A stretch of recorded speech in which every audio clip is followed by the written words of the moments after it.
How does a 300-pound bear get out of a tree in a Bend neighborhood? Recently, Bend Police and Fire and the Oregon Department of Fish and Wildlife had to figure that out. Take a look.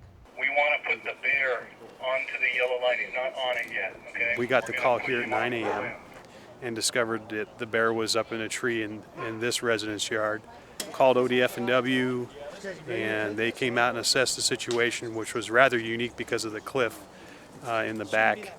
We were doing everything we can to make sure we can get the animal safely out of the tree without having to destroy it. After ODF&W made an assessment, they tranquilized the animal. The animal was incapacitated way up in the tree, and the fire department came out with all their gear and were able to successfully retrieve the animal. We had a younger bear last week, a 1.5-year-old bear. There was a little male. This is a big male, a different bear than the one last week, but it is unusual for Bend, where we have relatively low bear densities, to have a couple bears in this short a time period. We're an all-risk response agency, so we have to be prepared for just about anything. The public calls us and expects us to be able to react. This was an interesting call, a bear, but we used the same principles that we would if we were rescuing a person, whether it was a person in a tree or a person over a cliff, and it's technical rescue training. And our rescue team in Bend has advanced technician level training in steep angle rescue.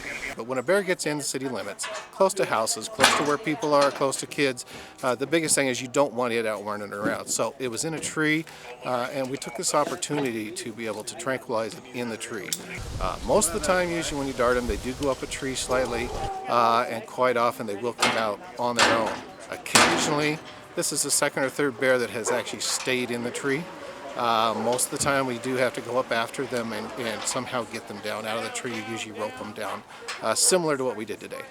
They don't come every day. These are low frequency, high risk type operations, and so the only way to be adequately prepared for that is to constantly train.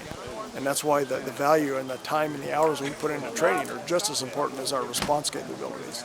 Obviously, the fire department's got a lot of capabilities, a lot of expertise using ropes, using harnesses to make things a very safe operation, which is what we're really after, is to make sure it's safe for people, safe for the animal, and to do everything so the end success is hopefully good for everybody.